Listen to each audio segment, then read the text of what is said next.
This disclaimer was copied without permission.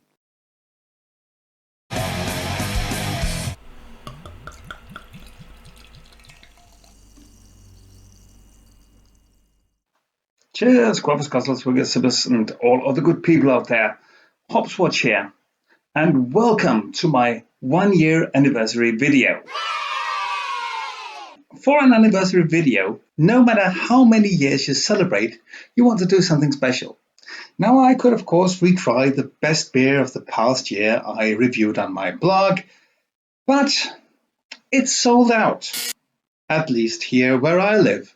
However, the winner of a different category of the past year was not sold out. So today, I'll have the worst beer of the past year, and that's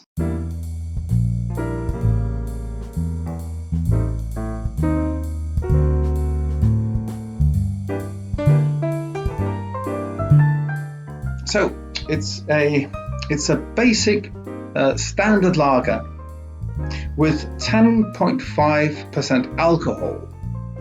I want to say already at this point, props to the brewery. They are called Hancock Bryggerierne, and they are an independent brewery from a town not very far from here. This is still local stuff. It's from the town of Skive, and I really like the brewery for being, well, independent. It's not one of the craft breweries that came up with the beer revolution. It's much older than that.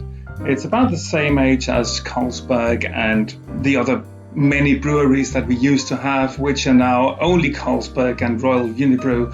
We had Faxe, we had Albani, we had Tuborg, of course, we had Viborg. Most of them were bought up by either Carlsberg or by Royal Unibrew, and you can see that in one of my earlier videos from almost a year ago. However, Hancock Bryggerierne stayed independent, and to this day. And I really admire them for that, even though, as far as I know, they don't have any actual craft brews, and they really should start doing craft brews, I think, if they want to stay in competition with other independent breweries in Denmark, such as, for example, the brewery that we have here in Thisted Bryghus. Still, they do have some interesting old stuff in their portfolio. So if you come to Denmark, you want to try some old types of beer from before the beer revolution to see what diversity actually did exist even before that. Try this stuff out. It's basically good stuff. Yeah, well, apart from this one, which is definitely the worst beer that I had the last year. So it's also a Christmas beer. And as a Christmas beer, I think it represents some of the worst things that Christmas in Denmark brings. And that would be an occasion to get violently pissed all the time. Remember, this is a basic lager. There's nothing special about it. And it has 10.5% alcohol. We have this huge Christmas tradition in Denmark, which is called julefrokost. A Christmas feast, which means every weekend, sometimes you'll do this 2 days in a row, both on Friday and on Saturday, and you'll do it with your family, you'll do it with the place you work, and typically also if you have any interest, and if you play in a band, if you do sports, they will have a Christmas feast like this as well, where you'll stuff yourself with Christmas food and get violently pissed on cheap and boring industrial lagers, which are camouflaged as being, well, Christmassy somehow. Often they taste even worse than irregular lagers. The best example of that would be Tuborg's Christmas beer, which is immensely popular, and I don't understand why, because I think it's awful. This one would be in the same category. All breweries in Denmark have their assortment of Christmas beers. The more industrial, the worse. And then again, this really takes the lead on awful Christmas beers. And Hancock is, after all, well, it is an industrial brewery, but it's also an independent brewery. So it kind of breaks my heart that they went to this. But enough about that. Let's open it, have a go at it, see how it works.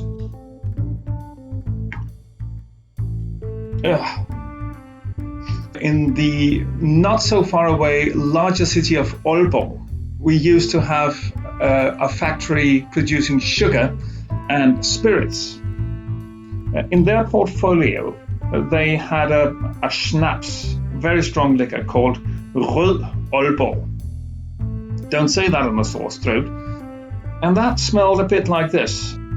It has a very heavy alcohol note to it, and also a note of cumin, which was used in that schnapps. Okay, so apart from the alcohol, which is now kind of dissipated, was clearer from the bottle. Nothing much to smell, other than some sugars, I guess. So starch has been added, I guess, to ram the alcohol content up into the skies. Now let's try and see how it tastes.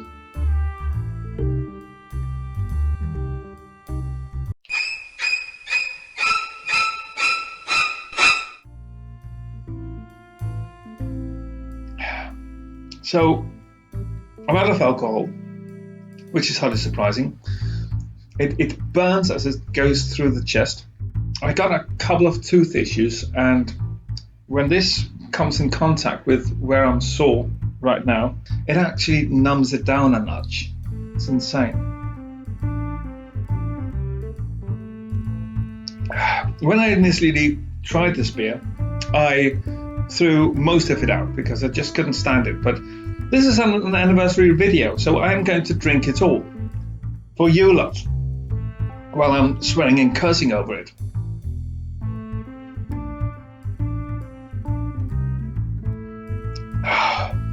Ooh.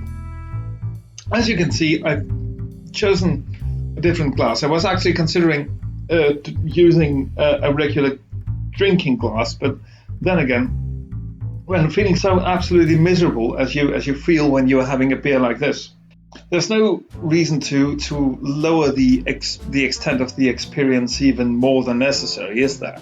So I found the most bland beer glass I could find. It doesn't deserve to go neither in my dragon glass nor in my regular drinking glass. Ooh.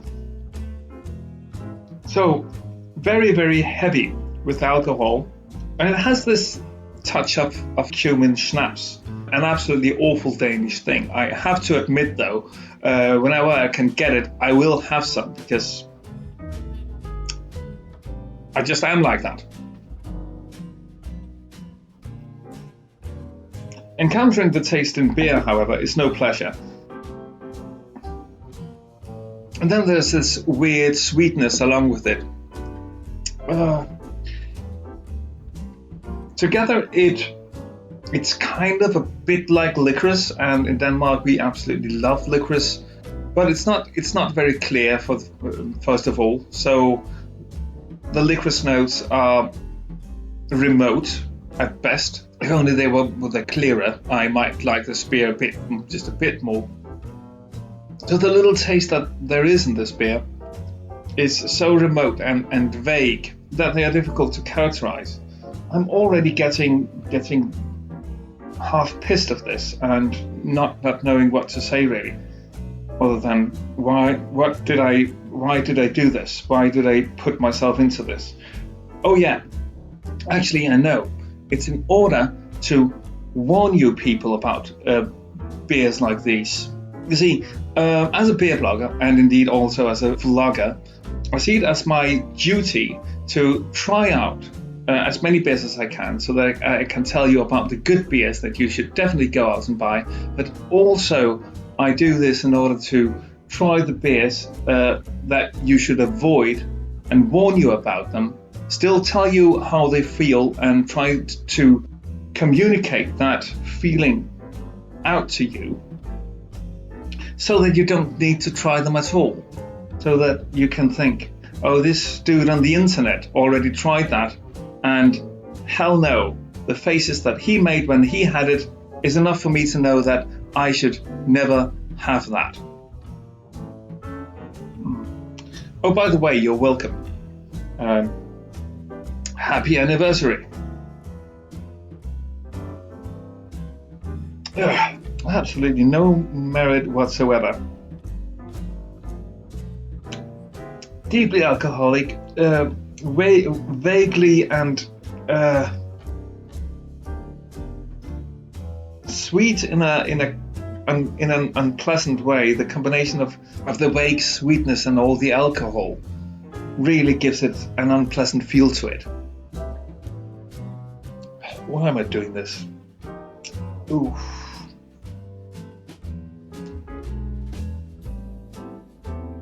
I'm thinking if there was anything else I wanted to say about my anniversary. Well, I can talk about a little about the channel, where I want to what I want to do with it, where I want to go with it. It's always good fun to make these beer reviews. They don't take much preparation. They don't take much research. Unless, of course, I want to tell the story about the brewery and stuff like that. But I can look all that up on the internet, and within an hour or so, I've done the research necessary.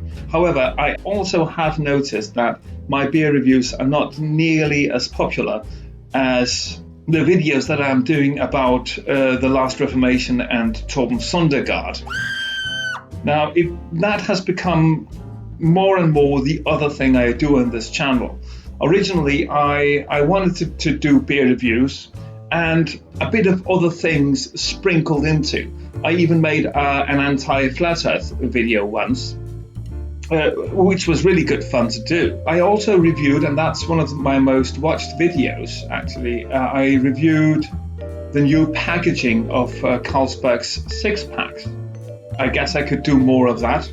Doing the Torben Søndergaard videos, that takes a lot of research, and as a matter of fact, it really kind of wears and tears on me, because what he does is so awful, and I have to look at all the awful things that he does so closely and analyze it and take it in and put it out in ways that are really difficult and take a lot of preparation to do properly.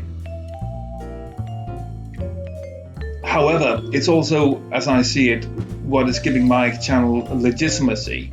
I get contacted by people, not because of my beer reviews. It's not like I'm opening people's eyes to new types of beers or anything, but I am actually helping people who got family members, good friends caught up in this cult, and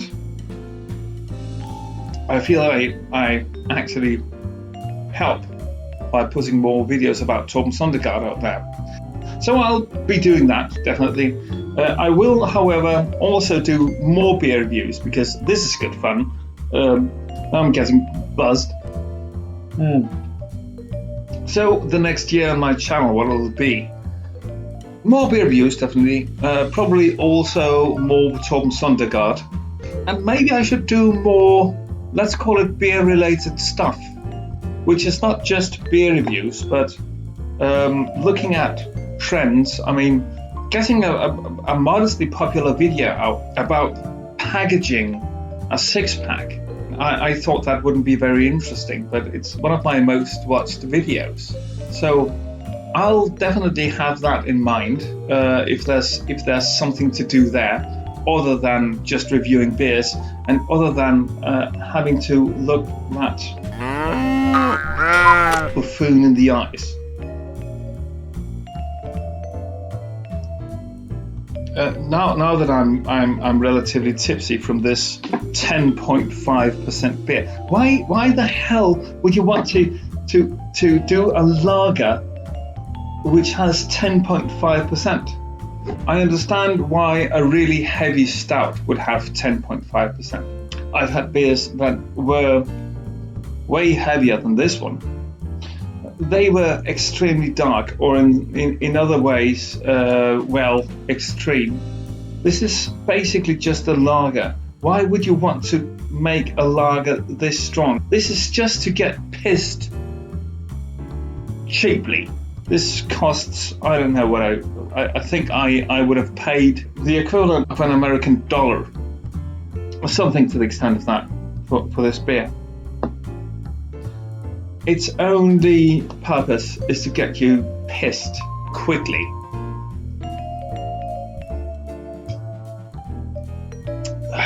Ugh. Oh, the bottom is the worst. The bottom.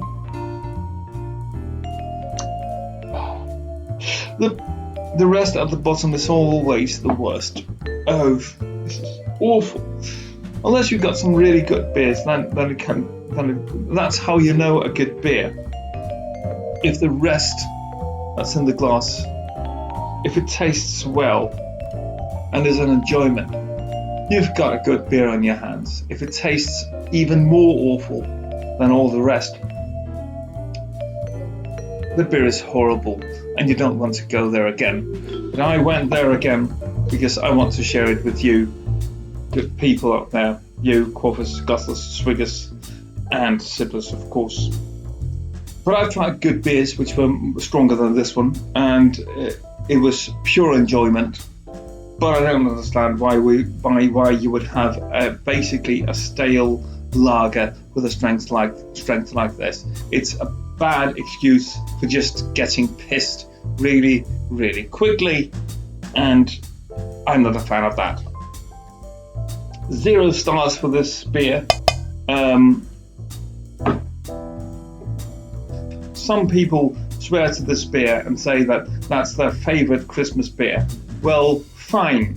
There'll be more of this Christmas beer for you in the future, because I'm not having any more of this. This'll, and I swear, be the last time I drink this. So that'll be all for this time. Like, subscribe, follow me on social media, all links in the description. Always remember to drink responsibly, and until next time. Yeah, alright, yeah, right, I finished it, but cheers anyway. That's actually a rest, I'll just... Why am I doing this?